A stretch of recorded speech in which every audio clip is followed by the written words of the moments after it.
Good afternoon, panel. Today, we are pleased to present Canada's national security strategy, Resilience by Design, Securing Canadian Sovereignty.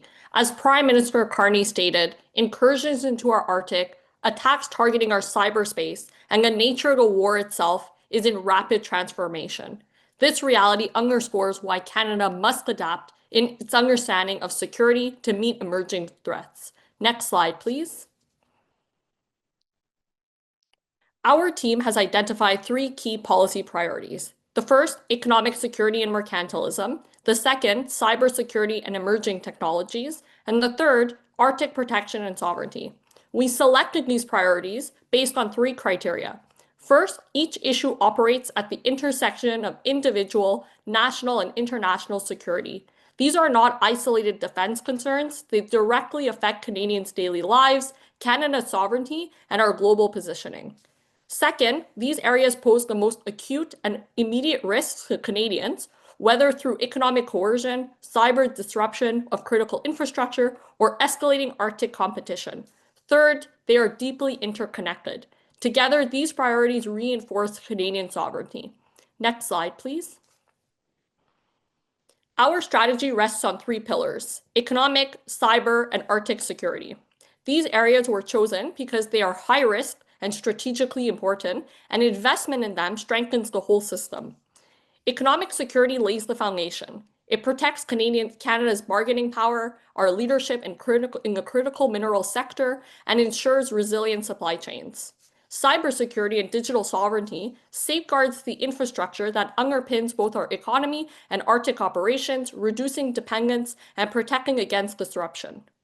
Arctic security protects territory, trade routes, and resource access in a contested region through better response plans to increased Russian militarization, expanding Chinese dual-use activity, U.S. ambiguity over the Northwest Passage, and rising maritime pressures.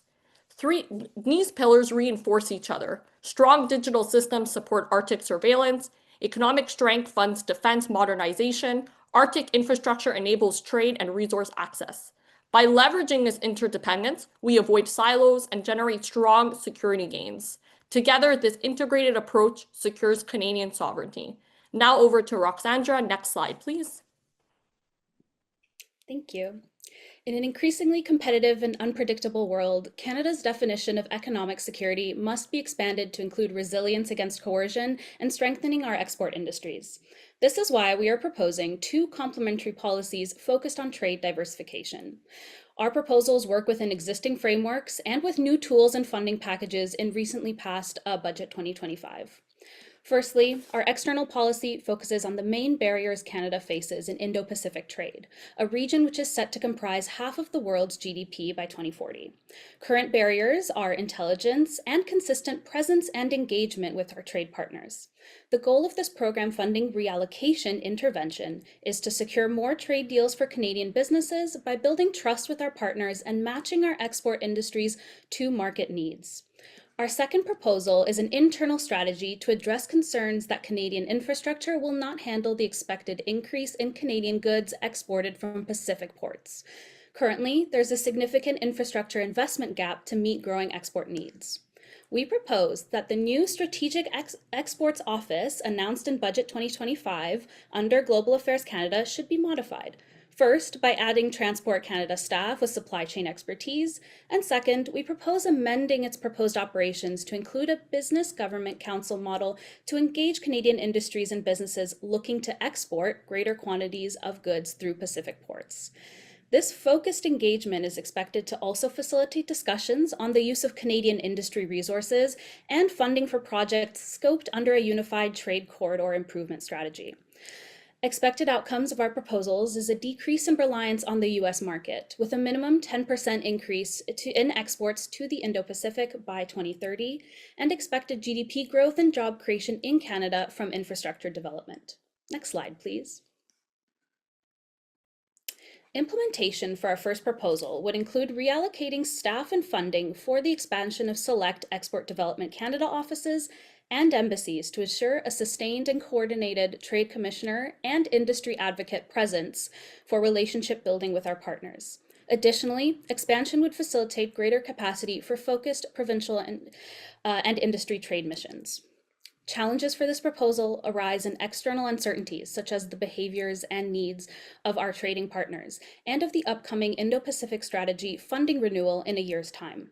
To mitigate these risks, we expect our greater intelligence capacity and existing free trade agreements to allow Canadian businesses to secure smaller, focused deals, matching their resources directly to the needs of our partners.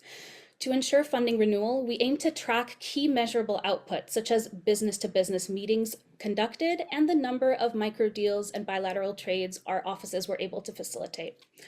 Our internal strategy will use focused business government councils to build trust with industries expected to see an increase in the use of trade-enabling infrastructure to the West Coast. Insight on barriers businesses experience when exporting their goods will inform a Prairie to Pacific trade corridor strategy to be submitted to the Major Projects Office, under which infrastructure projects will be submitted and prioritized effectively. Leveraging private investment to complement federal funding is essential to increasing Canada's capacity to accelerate infrastructure projects. A key risk for this proposal is uncertainty on financial inputs from industries to reach Canada's investment gap. These uncertainties are dependent on industry budget, risk profile, and trust in the corridor improvement strategy. Similarly, once the transformative strategy is sent to the Major Projects Office, there are some risks to the expediency of their approach, largely due to deeply divided opinions from Indigenous partners on the quality of consultations.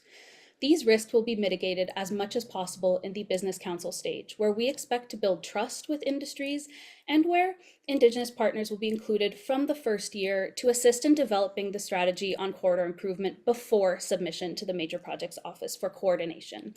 Next slide, please.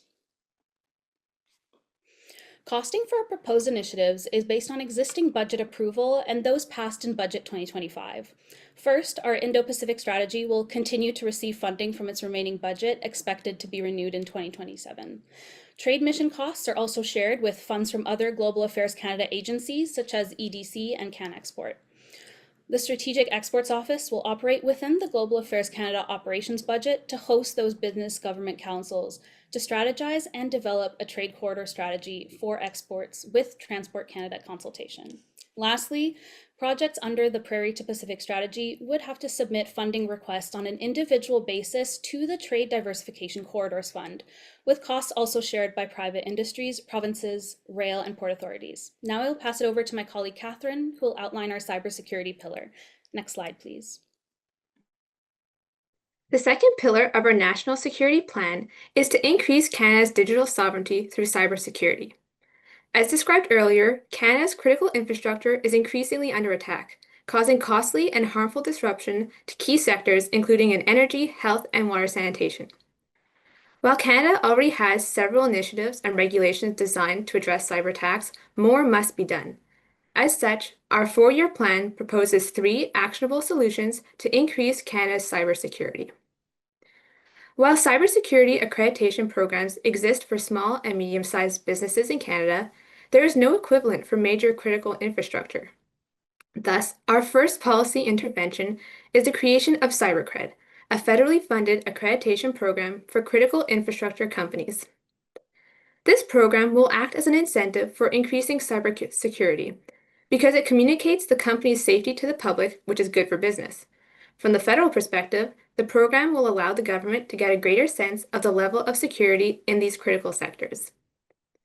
Our next 2 policy interventions to increase Canada's cybersecurity are legislative. The Personal Information Protection and Electronic Documents Act, or PAPITA, is the primary federal body of legislation which addresses data protection. Despite data encryption being one of the very best ways to prevent cyber attacks, it is only mentioned once under the PAPITA Act, and even then it is only a suggestion. To address this gap, we propose an amendment which would make data encryption a requirement for critical infrastructure. Finally, a key threat to digital sovereignty is that the majority of Canadian data is stored abroad, meaning it is subject to foreign data protection laws.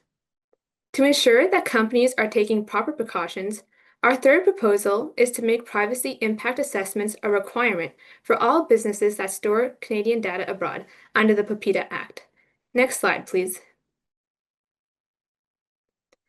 4 phases are required to implement the CyberCred program. First, a team of cybersecurity legal experts and related ministers will determine the accreditation criteria. Second, the CyberCred program will be promoted by the Standards Council of Canada, or SCC, specifically for the energy, health, and water sectors. Third, the SCC will begin accrediting on a voluntary basis. And finally, if 1/4 of energy, health, and water companies have been accredited by 2030, the program will expand to other sectors.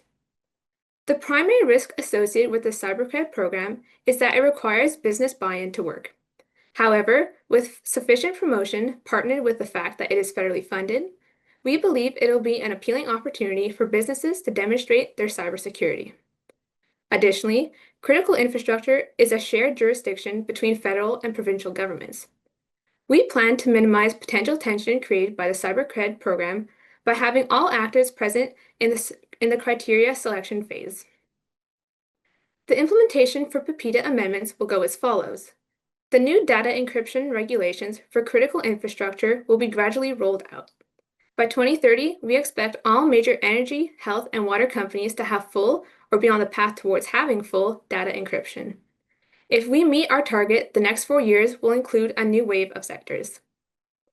Recognizing that this amendment may receive pushback from companies, the government will reimburse the upfront costs of the initial installation for data encryption software.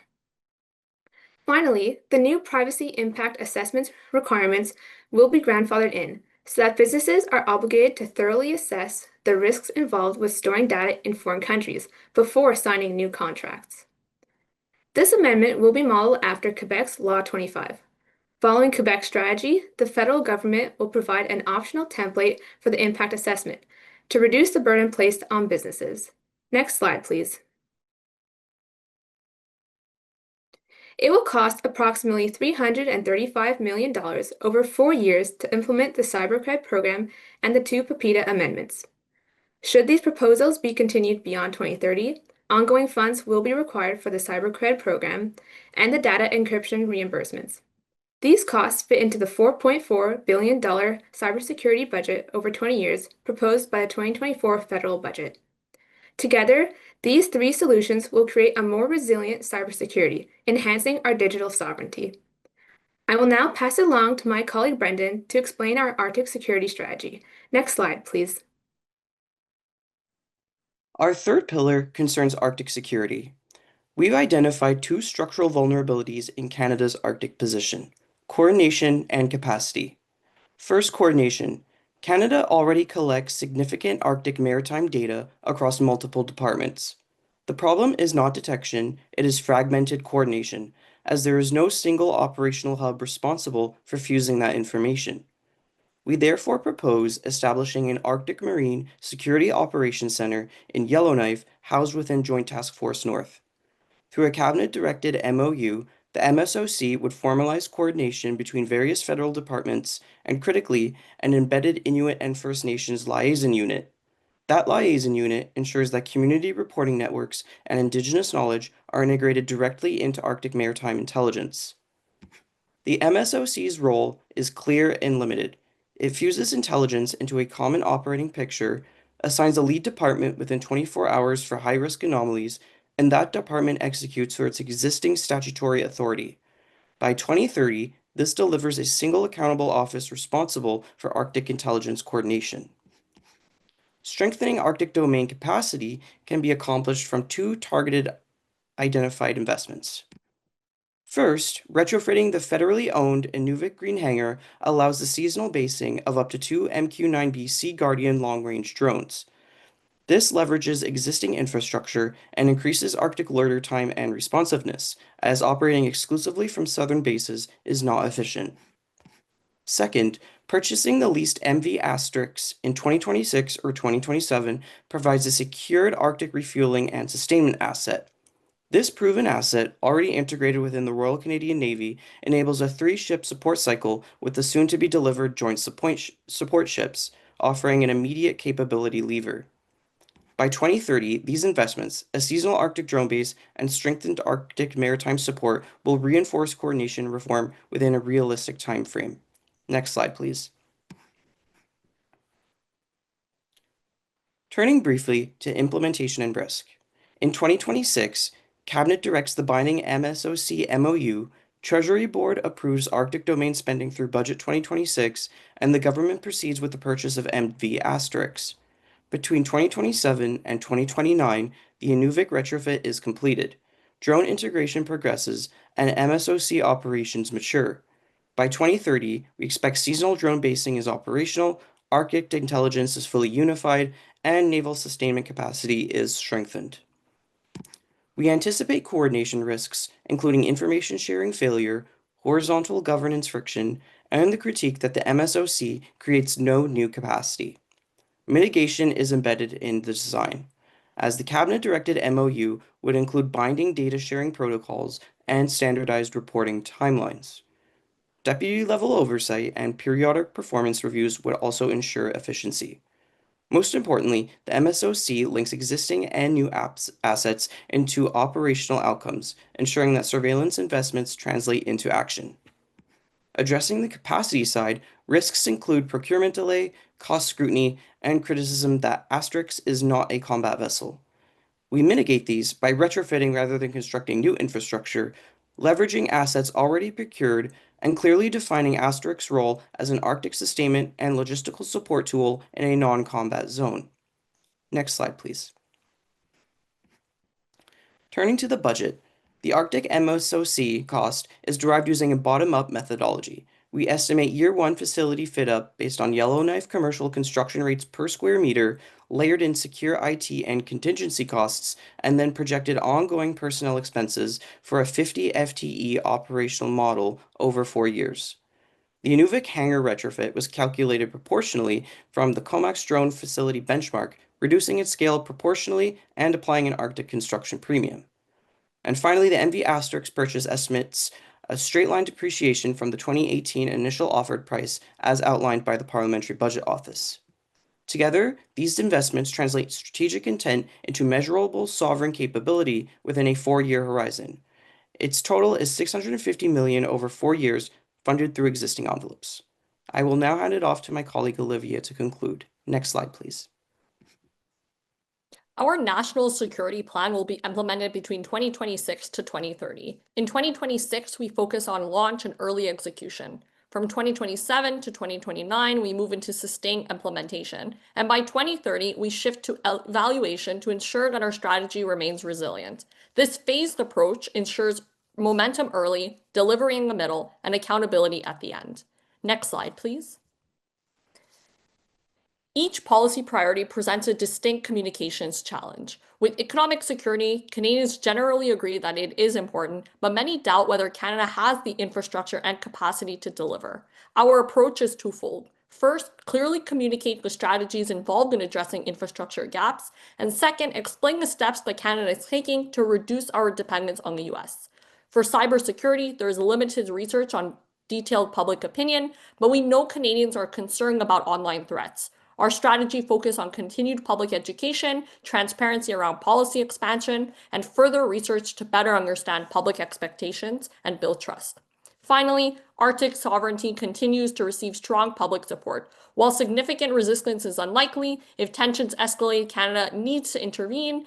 Any action would be carried out through a defined and disciplined chain of command. We will continue to communicate that decisions will be made in close consultation with stakeholders and community members, ensuring that responses are carefully planned. Next slide, please.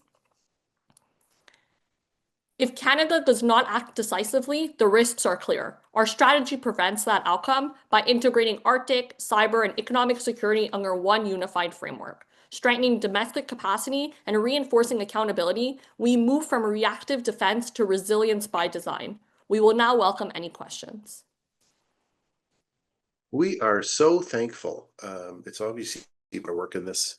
It's obvious you have collaborated as a group very, very effectively, and we're very thankful you participated. A slight personal, I don't get to vote, so I'm just, my mother was a graduate of Concordia, my daughter was a graduate of Concordia, so it's, you know, Concordia is close to my heart. I'm going to pass it over to my colleague Christina. with some expertise in communication, public support, and issues that are relevant to your strategy. So over to you, Christina. Thank you very much. So, of course, some of these elements may depend on external stakeholders to become a reality, or at least to inform its implementation. I'd like to know more about how you would see at what point in your proposal's conception or implementation would you engage the public, if you were a public servant, and stakeholders, and how would you go about it? Yeah, absolutely. I can do this. If we can kindly turn to slide 31. So this slide outlines sort of our communications timeline and what that looks like. And essentially what we're looking at is that throughout the 2027 to 2029 framework, this is where we're really communicating very closely with the public. We're being very clear about what we're doing. And so that looks differently across the three pillars. For economy, that looks like communicating what we're doing, the steps like I had mentioned in my presentation. For cybersecurity, it's reporting transparency updates, but also continuing our research into what public opinion looks like and continuing to sort of understand how Canadians are changing their perspective or if their perspective on cybersecurity is staying the same. And for the Arctic, it's just showcasing any sort of milestones that we've made along the way. So working very closely with Indigenous partners is sort of the approach that we're going to take within that 2027-2029 window. Thank you. Wonderful. I'm going to pass it over to my colleague Craig, who often is expert in domestic and international issues and other issues pertinent to your strategy. Thanks, Nolan. Thanks for the presentation to the Concordia team. So my question is really focused on international partners and like-minded countries and perhaps the role that could be played in any number of ways in terms of supporting the strategy. So I didn't see a lot of reference there. I saw, some risks that are identified and some of the sourcing of those risks, but in terms of coming up with some of the solutions, how you can leverage partnerships or some of the actions that are noted here to strengthen partnerships that could actually add to Canada's security, if you could comment on that. Certainly, I can start with the economic portion. I focus a lot on national partners. Primarily, the stakeholders we really wanted to create a benefit for were private industries who are seeking to export their goods across Canada. We know they have some incentive to actually invest in some of this infrastructure, but primarily what we needed for our second proposal, some collaboration with Transport Canada in particular, it's because of their connections primarily to port authorities, to rail companies, and to provinces, particularly for highway infrastructure, because we really needed that expertise, the relationships that were already built there, because a lot of the times they are able to identify weak points in our infrastructure, but perhaps do not have the investment capability to actually follow through on the projects that they think will be best to improving our supply chain in particular. So that's why we wanted to have a more coordinated approach to actually create a strategy where a whole bunch of projects spanning different partners, having diverse funding sources, would actually be under one strategy that could be managed, and all these projects tracking their progress as we go to see how we are improving that capacity. Thank you. Any follow-up to that?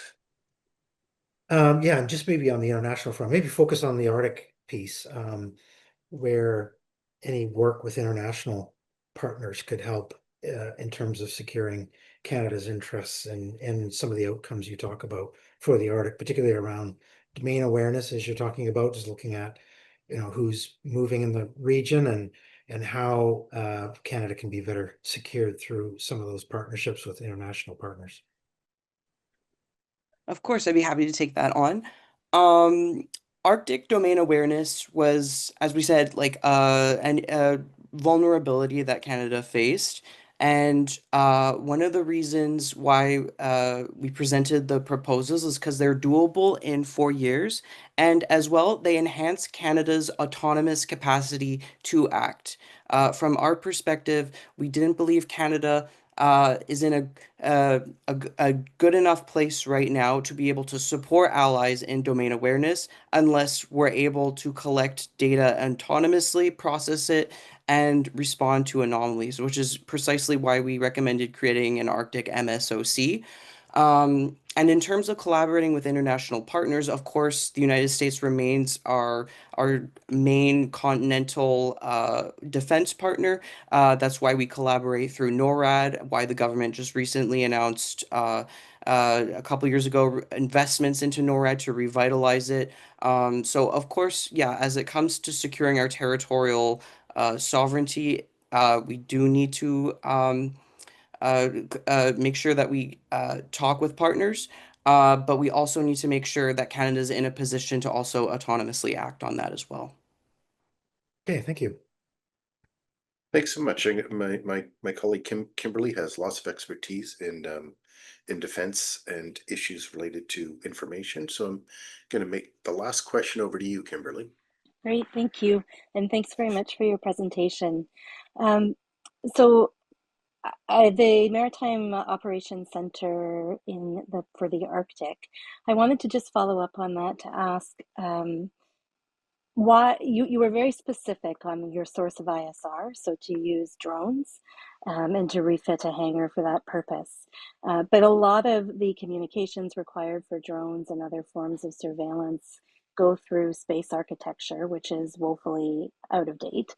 And so I'm just wondering why a specific focus on drones and how you hope to feed the Arctic Maritime Operations Center with the necessary intelligence, surveillance, and reconnaissance information into the future beyond beyond the drones.